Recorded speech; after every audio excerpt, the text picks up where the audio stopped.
Envoyé.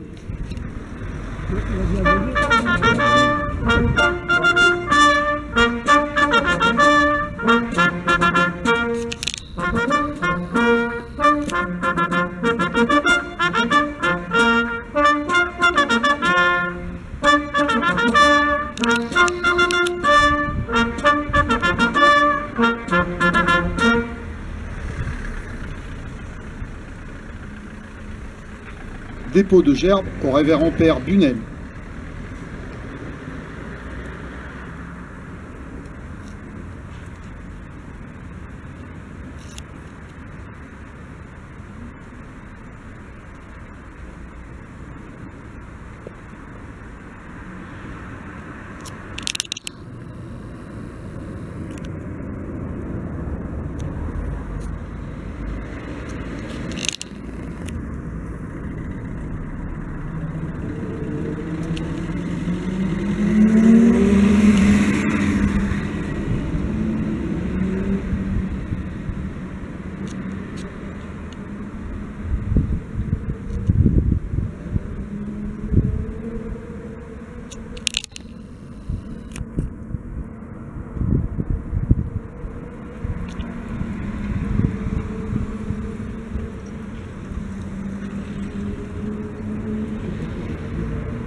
Dépôt de gerbe au monument aux morts.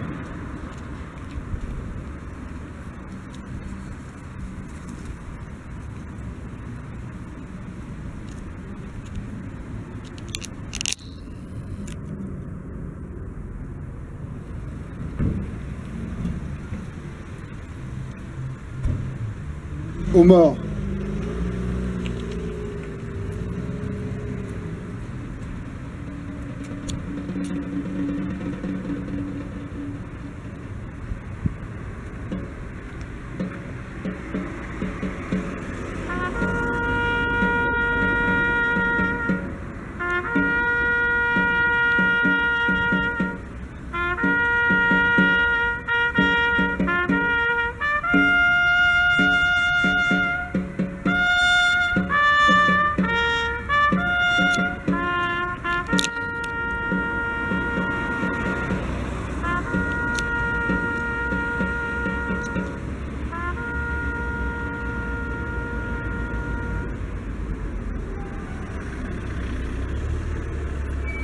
Allocution de Monsieur Jean-Marie Grisel, adjoint au maire.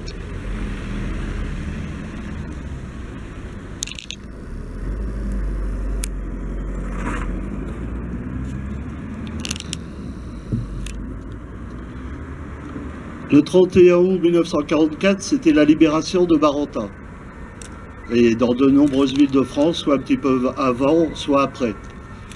Et notamment Paris, qui a été libéré en partie par les FFI, commandé par le colonel Roll Tanguy. Donc ce soir, j'ai voulu rendre un hommage à la résistance. Et j'ai repris une allocution prononcée par André Marie, ministre de l'Éducation nationale, le 8 février 1952, au seuil de la crypte de la Sorbonne, au cours de la cérémonie de la translation des cendres des 5 élèves du lycée Buffon, fusillés le 8 février 1943. Il s'agissait de Jean-Marie Arthus, Jacques Baudry, Pierre Benoît, Pierre Grelot, Lucien Legros. Donc je vous lis un large extrait de l'hommage que André Marie avait fait ce jour-là. La mission que je remplis aujourd'hui en ce haut lieu de l'intelligence française, où l'héroïsme de l'histoire s'auréole de la poésie et de la légende, et de toutes les missions qui relèvent de ma charge, la plus émouvante et la plus lourde de signification. À côté des tombes de marbre qui couvrent les restes des martyrs de la résistance universitaire, vont reposer désormais, pieusement recueillis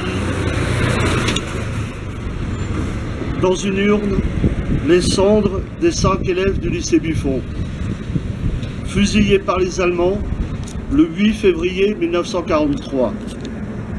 Ainsi, dans cette crypte, si amoureusement conçue et si harmonieusement exécutée, sous cette voûte romane, où la fierté des éducateurs de nos établissements d'enseignement public trouve sa plus noble et sa plus légitime justification, sont confondus tous les sacrifices dont le souvenir peuple l'insomnie de mes nuits de déportés. Celui du camp de la mort, lente, et du four crématoire, celui de la chambre de torture et du poteau d'exécution. S'il y en a encore qui persistent à penser et à dire que l'éducation donnée par les républiques ne repose pas sur des bases solides, je les invite à venir ici se recueillir un moment, devant cette urne et devant ces tombes silencieuses. Ils y entendront, s'ils savent écouter, la plus haute et la plus pure leçon du devoir. C'est l'âme de la France immortelle qui nous parle. Les 5 élèves du lycée Buffon sont morts pour montrer au monde que la France, un instant terrassée, refusait de s'avouer vaincue. Et lorsqu'ils ont buté sur leur jeune corps, criblés de balles, les soldats du peloton d'exécution ont peut-être entendu une voix leur crier « Vainqueurs d'hier, vous avez pu les tuer, mais ce sont eux les vainqueurs d'aujourd'hui, de demain et de toujours. » Leur mort est à la fois la source des courants magnétiques et le faisceau des éclairs messagers des grands événements. Ministre de l'Éducation nationale, je suis fier de proclamer que si la France a pu résister au plus formidable instrument de domination et de massacre qui ait jamais existé, elle le doit à la volonté indomptable de ses enfants, qui portaient en eux assez d'orgueil pour préférer les coups de l'envahisseur à l'affront de ses sourires. Elle le doit à leur respect pour la dignité humaine, qui avait réussi à leur faire penser humanité et liberté, là où l'occupant pensait servitude et tribut. Elle le doit à toutes ces valeurs ancestrales de notre race, développées, exaltées par l'école républicaine. Si la France, même aux jours les plus sombres de l'hiver 1943, a su afficher sa force résistante aux yeux du monde étonné, c'est que son système d'éducation avait su former des hommes qui n'étaient pas seulement des soldats, mais aussi des citoyens. C'est que son école avait su maintenir intact dans le cœur de ses enfants le courage et l'héroïsme, sauvegarde de la patrie, tout en laissant s'épanouir les rêves, même les plus hardis, de démocratie éprise de justice et de liberté. Heureux est l'État, heureux est le pays qui possède des enfants pareils aux 5 élèves du lycée Buffon. Leur âme tendre était pleine d'ardeur, et déjà leur jeune pensée s'était attachée aux vérités spirituelles d'une prise aussi forte que celle des doigts sur le sabre. Le sens moral avait en eux la fraîcheur matinale, qui depuis les jours anciens était la source de la force et de la beauté. Leur amour de la France avait converti leur train d'écoliers en un char de soleil, et leur foi patriotique fut le bouclier qui leur permit de se réserver la plus forte partie du péril, pour livrer à l'espérance la perspective de la victoire. Je vous remercie.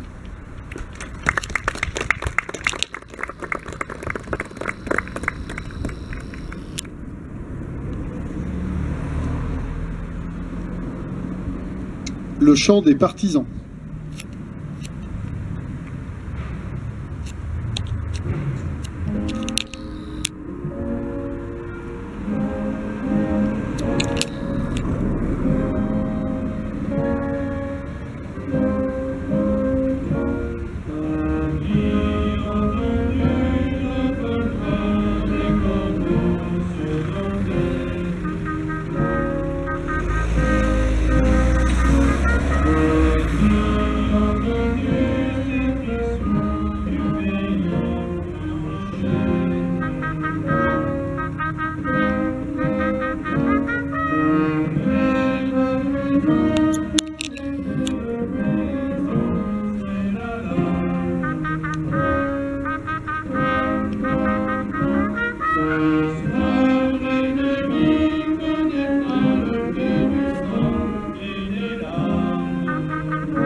La Marseillaise.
La cérémonie est maintenant terminée. Nous vous remercions de votre participation.